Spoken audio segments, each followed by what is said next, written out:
Welcome to Sisan একাডেমিতে স্বাগত। আজকে আমরা নিমেষে অঙ্ক সিরিজের ক্লাস নাম্বার 217 শুরু করবো আজকে ম্যাথসের উপর। যদি তুমি কম্পিটিটিভ এক্সাম প্রিপারেশন নিচ্ছ তাহলে অবশ্যই ভিডিওটা শেষ পর্যন্ত দেখো, এই টাইপেরই ম্যাথসের কোশ্চেন তোমরা পরীক্ষায় পাবে। ওকে, চলো লেট স্টার্ট। ফার্স্ট কোশ্চেন কী আছে দেখে নাও। বলেছে কোনো বিক্রেতা একটি জিনিসকে 480 টাকায় বিক্রি করে তার 20% ক্ষতি হয়, তাহলে কত টাকায় বিক্রি করলে 20% লাভ হবে? দেখো 20% ক্ষতি মানে হচ্ছে কি 80%। অ্যাকচুয়ালি সিপি ইকুয়াল টু সবসময় মনে রাখবে 100%। ঠিক আছে, সিপি যদি 100% হয় তাহলে এখানে 20% যেহেতু ক্ষতি বলেছে, তাহলে 20% ক্ষতি মানে হচ্ছে গিয়ে তোমার এসপি কত হবে না হচ্ছে 80%। তাহলে সেই 80%-এর ভ্যালু দেওয়া আছে কত না 80% ইকুয়াল টু দেওয়া আছে 480 টাকা। তোমার চেয়েছে কি না হচ্ছে গিয়ে তোমার 20% লাভ, মানে হচ্ছে অ্যাকচুয়ালি 120%-এর ভ্যালু চেয়েছে। ঠিক আছে, তাহলে এখান থেকে দেখো এইটা ইন্টু কত করলে তোমার 480 আছে, 80 ইন্টু 8 6 48, দেখো 6, তাহলে এত ইন্টু 6 করে দাও, 12 6 72, 720 টাকা। তাহলে 720 টাকায় বিক্রি করলে তার 20% লাভ হবে, মানে অপশান সি অ্যান্সার। ওকে, এরপরে এসে কোশ্চেন নাম্বার 2। বলেছে কিছু টাকা তিনজনের মধ্যে 3:4:5 অনুপাতে ভাগ করে দেওয়া হলো। তৃতীয় জন যদি 10 টাকা হয় তাহলে প্রথম জন কত টাকা পাবে? দেখো তিনজনের রেশিও দেওয়া আছে, প্রথমের জনে 3 ইউনিট, 4 ইউনিট, 5 ইউনিট, তাহলে তৃতীয় জন 10 টাকা পায়, তাহলে সেই 5 ইউনিটের ভ্যালু হচ্ছে গিয়ে 10 টাকা। ঠিক আছে, তাহলে প্রথম জন মানে 3 ইউনিটের ভ্যালু কত? 5 ইন্টু কত করলে 10 হচ্ছে? 5 ইন্টু 2 করলে 10, তাহলে 3 ইন্টু 2 মানে হচ্ছে গিয়ে 6 টাকা হচ্ছে প্রথম জন পাবে, মানে অপশান এ অ্যান্সার। ওকে, এরপরে এসে কোশ্চেন নাম্বার 3। বলেছে একটি যাত্রীবাহী ট্রেনের গতিবেগ 80 কিলোমিটার/ঘন্টা। বলছে একটি যাত্রীবাহী ট্রেনটি একটি মালবাহী ট্রেনের 6 ঘন্টা পর স্টেশন থেকে যাত্রা করে, ছাড়ার 4 ঘন্টা পরে মালবাহী ট্রেনটিকে অতিক্রম করে। মালবাহী ট্রেনটির গতিবেগ কত? দেখো অ্যাকচুয়ালি মালবাহী ট্রেনটা টোটাল হচ্ছে কি 6 ঘন্টা আর এদিকে 4 ঘন্টা, টোটাল 10 ঘন্টা জার্নি করেছে।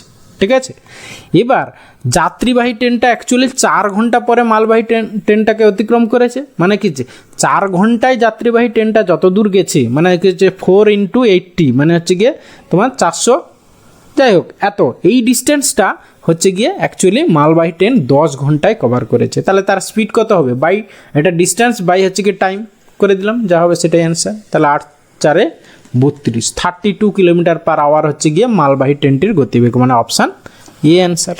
ওকে, এরপরে সি কোশ্চেন নাম্বার 4। বলেছে একটি শ্রেণীর ছাত্রছাত্রীদের গড় বয়স এত। যদি ছাত্রদের গড় বয়স এত হয়, ছাত্রীদের গড় বয়স এত হয়, তাহলে শ্রেণীতে ছাত্রী ও ছাত্রদের সংখ্যার অনুপাত কত? দেখো প্রথমে কিন্তু ছাত্রী দেওয়া আছে, খেয়াল করবে ভালো করে, পরে ছাত্র আছে। ঠিক আছে, তাহলে আমরা টোটাল ছাত্রীদের গড় বয়স কত ছিল? 15.4, প্রথমে লিখে নিলাম 15.4। এটা আমরা লিঙ্ক আপ বা মিক্সার এলিগেশন মেথড অ্যাপ্লাই করে অঙ্কটা করব।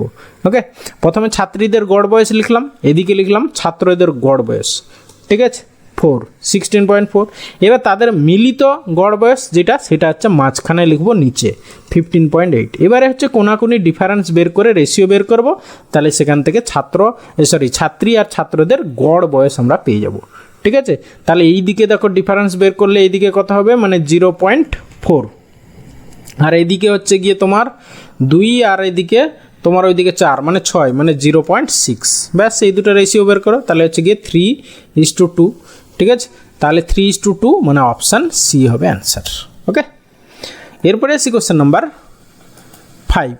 বলেছি এক পরীক্ষার্থীর পরীক্ষায় 25% নম্বর পায়, 5 নম্বরের থেকে সে 30 নম্বর কম পায়। আর একজন পরীক্ষার্থী 50% নম্বর পায়, 5 নম্বরের থেকে 20 নম্বর বেশি পায়। দেখো যে 25% নম্বর পেয়েছে, ঠিক আছে, আচ্ছা আমি বড়টাকে আগে লিখছি, যে 50% নম্বর পেয়েছে একজন, আর একজন হচ্ছে 25% নম্বর পেয়েছে।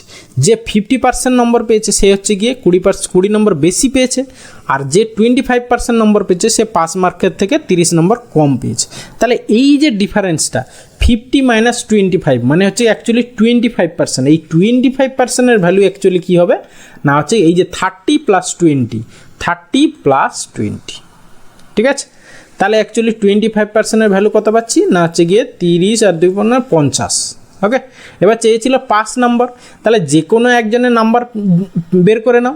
ঠিক আছে, তাহলে আমরা এই যে 25% ভ্যালু 50 পেয়েছি, তাহলে যে 25% নম্বর পেয়েছিল সে অ্যাকচুয়ালি কত পেয়েছে? 50 পেয়েছে।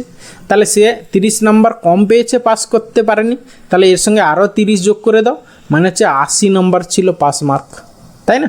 তাহলে অপশান বি হবে অ্যান্সার।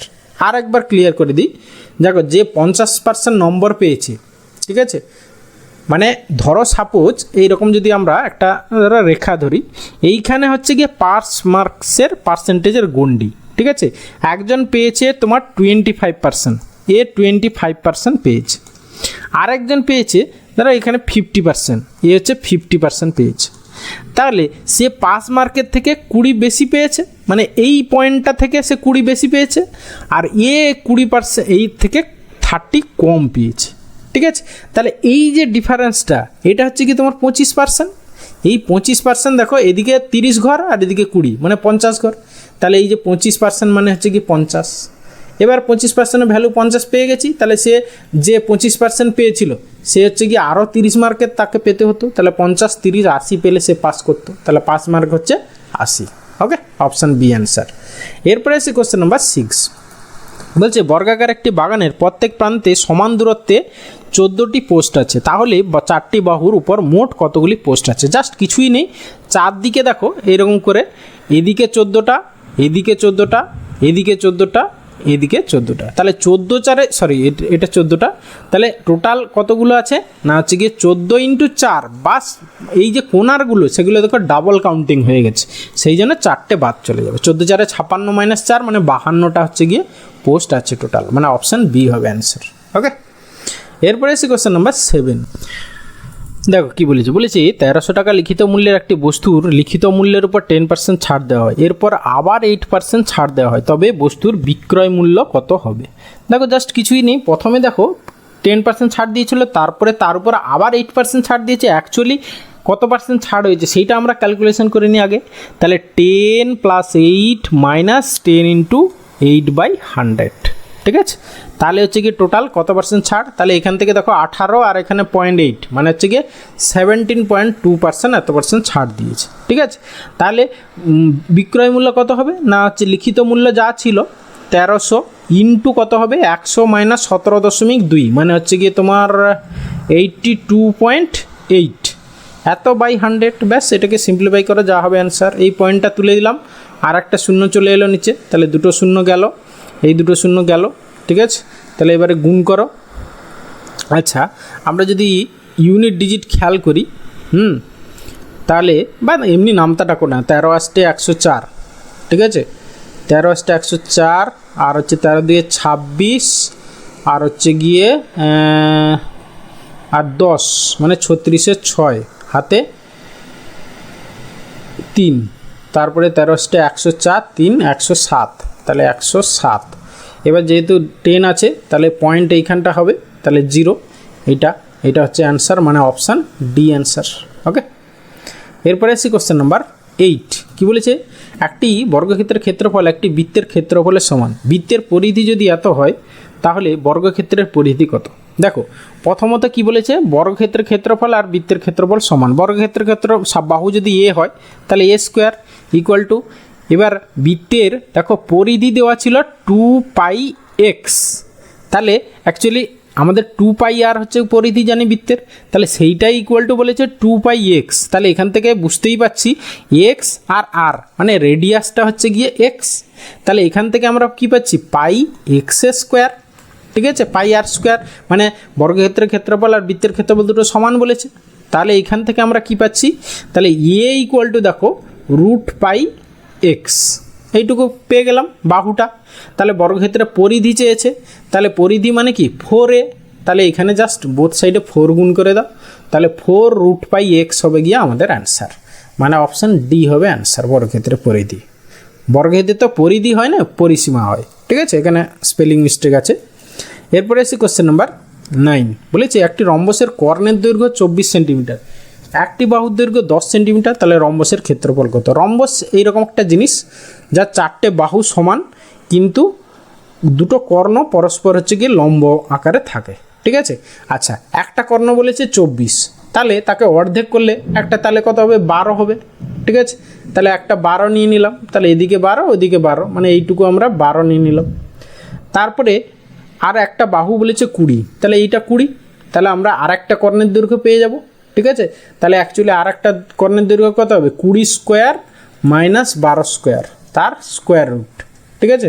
20² মানে হচ্ছে কি 400 - 144, ঠিক আছে। তাহলে হচ্ছে কি 400 মাইনাস 144 মানে কত হচ্ছে, এখানে হচ্ছে কি 6, আর হচ্ছে গিয়ে এখানে তোমার 6 হলো, তারপরে এখানে 9 থেকে এখানে 5, তারপরে এখানে 3 থেকে 1 গেলে 2, 256 মানে হচ্ছে গিয়ে অ্যাকচুয়ালি বর্গমূল করলে এর বর্গমূল মানে 16, তাহলে এইটা হচ্ছে গিয়ে তোমার 16, ঠিক আছে। তাহলে এই দিকেও 16 হবে, 16 16 28। এবার আমরা রম্বসের ক্ষেত্রফল কি জানি, half into D1 into D2। তাহলে D1 একটা হচ্ছে গিয়ে তোমার 24 একটা কর্ণের দৈর্ঘ্য, আর একটা হচ্ছে গিয়ে 16 2 32, ব্যাস এই দুটোকে সিম্পলিফাই করো যা হবে অ্যান্সার। তাহলে 2 12 24, ঠিক আছে, 12 ইন্টু 32 করলে যা হবে সেটাই অ্যান্সার, ঠিক আছে। তাহলে ইউনিট ডিজিট দেখো 2 দিয়ে 4 হবে, মানে অপশান এ হবে অ্যান্সার। একটাতেই শুধু ইউনিট ডিজিট 4 আছে, তাহলে এটাই অ্যান্সার। ওকে, এরপরে এসে question number 10 and final question. কী বলেছে, 2 বছরে বার্ষিক 8% হারে রাখা নির্দিষ্ট পরিমাণ টাকার চক্রবৃদ্ধি এবং সরল সুদের পার্থক্য 20 টাকা হলে আসলের পরিমাণ কত। এর একটা জাস্ট ফর্মুলা আছে, 2 বছরের ক্ষেত্রে যদি চক্রবৃদ্ধি সুদ আর সরল সুদের পার্থক্য দেওয়া থাকে, তাহলে আসল মানে সাম ইকুয়াল টু কি না হচ্ছে গিয়ে ডিফারেন্স, এই যেটা ডিফারেন্স দেওয়া আছে সেইটা ইন্টু 100 বাই হচ্ছে আর এর হোল স্কোয়ার, ব্যাস। তাহলে ডিফারেন্স হচ্ছে 20 টাকা, আর হচ্ছে আর এর ভ্যালু 8, তাহলে 100/8 ইন্টু 100 বাই হচ্ছে 8, ব্যাস এটাকে সিম্পলিফাই করে যা হবে অ্যান্সার। 4 কাটো, 4 2 8, 4 25 100, তারপরে 2 কাটো, 2 10 20, ঠিক আছে। তারপরে আর কাটো, 4 4 25 100, 4 2 8, তাহলে 2 5 10, অ্যাকচুয়ালি 25 25 625 ইন্টু 5, 625 ইন্টু 5, তাহলে 25 5 125 এদিকে, আর হচ্ছে কি 6 5 30 30, 3 1 2 5, 3 1 2 5 মানে option D answer. Okay, thank you ভিডিওটা শেষ পর্যন্ত দেখার জন্য। আশা করি ভালো লাগলো, তাহলে অবশ্যই একটা লাইক করো, বন্ধুদের সঙ্গে শেয়ার করো, আর এই টাইপের ম্যাথ এবং রিজনিংয়ের ক্লাস রেগুলার পাওয়ার জন্য চ্যানেলটা অবশ্যই সাবস্ক্রাইব করো। ওকে, এখনও যদি করে না থাকো। ভালো থাকবে, বাই।